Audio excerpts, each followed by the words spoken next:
Dans cette vidéo, on va expliquer une nouvelle activité, les immunodéficiences. Notre système immunitaire présente parfois des dysfonctionnements, durant lesquels la réponse immunitaire est excessive. On parle des allergies, comme on a déjà vu dans la première activité de ce chapitre. Dans d'autres cas de dysfonctionnement, la réponse immunitaire est insuffisante. On parle des immunodéficiences qu'on va expliquer dans cette vidéo. Notre organisme peut présenter des immunodéficiences. Les unes sont innées, que l'on a dès la naissance, comme c'est le cas des enfants bulles. D'autres cas d'immunodéficience sont acquises, dont l'individu a obtenu et développé, comme c'est le cas du syndrome d'immunodéficience acquise SIDA. Quelles sont les causes à l'origine de l'immunodéficience innée des enfants bulles? Les analyses du sang de ces enfants révèlent, dans certains cas, l'absence des cellules immunitaires, dans d'autres cas, la présence de ces cellules, mais qui sont inefficaces. Ces enfants sont placés dès leur naissance dans une bulle stérile, dont la nomenclature enfant-bulle, pour éviter les infections, en attendant de recevoir une greffe de moelle osseuse qui pourra sauver leur vie. Quelle est la cause à l'origine du syndrome d'immunodéficience acquise, le SIDA? C'est un virus de l'immunodéficience humaine, le VIH, qui est responsable. Les cellules cibles de ce virus sont les lymphocytes T4. Les lymphocytes T4 coordonnent les défenses immunitaires. Par conséquent, si ces lymphocytes sont absents, il n'existe plus de défense ni par les anticorps ni par les lymphocytes T tueurs. Comment le VIH infecte nos cellules LT4? Le virus se fixe sur un lymphocyte T4 et pénètre à l'intérieur de ce lymphocyte où il se multiplie.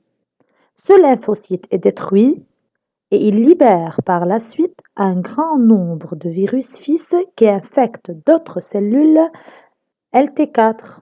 C'est ce qu'on appelle le cycle du VIH dans l'organisme. Comment évolue la quantité des LT4, des anticorps spécifiques anti-VIH produits suite à l'infection par le virus VIH, et les quantités du virus lui-même durant les différentes phases de l'infection par le VIH. Durant la phase de primo-infection, 3 à 8 semaines après la contamination, la quantité du virus VIH augmente au maximum. Celle de LT4 marque une faible diminution au milieu de cette période, puis réaugmente de nouveau pour réatteindre sa quantité initiale. Le taux d'anticorps anti-VIH reste nul les 2 premiers jours, puis augmente rapidement pour atteindre de même un maximum. La quantité de LT4 et d'anticorps anti-VIH est plus élevée que celle du virus durant toute la phase asymptomatique. Cette phase, durant laquelle les patients ne présentent aucun signe d'une quelconque maladie. Tant que la quantité de LT4 et des anticorps anti-VIH est élevée, celle du virus reste faible.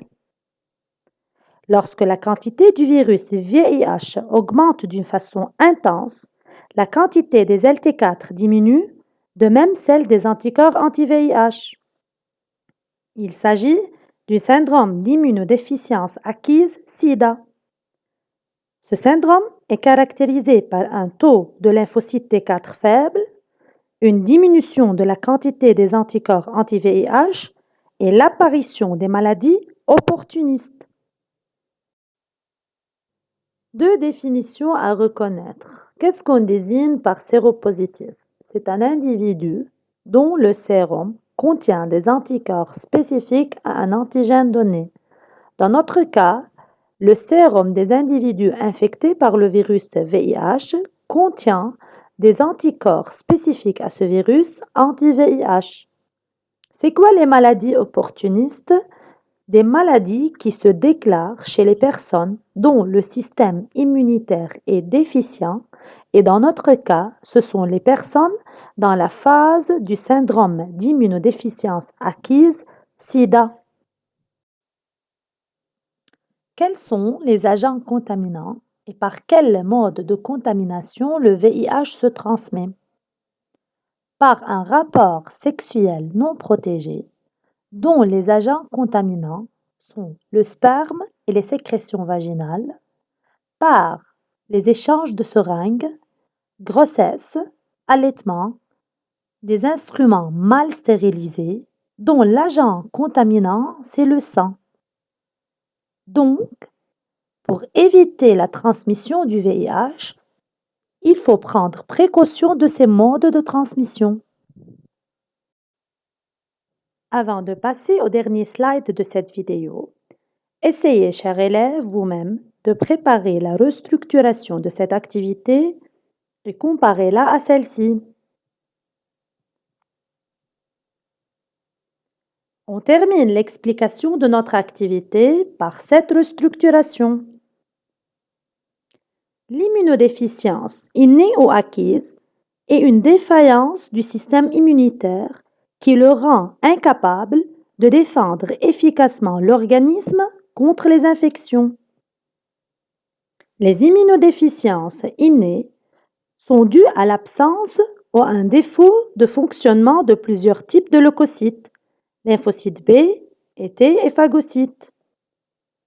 Dans le cas où le système immunitaire est inexistant, on a les enfants bulles qui ne peuvent vivre que dans un milieu stérile en attendant une greffe de moelle osseuse.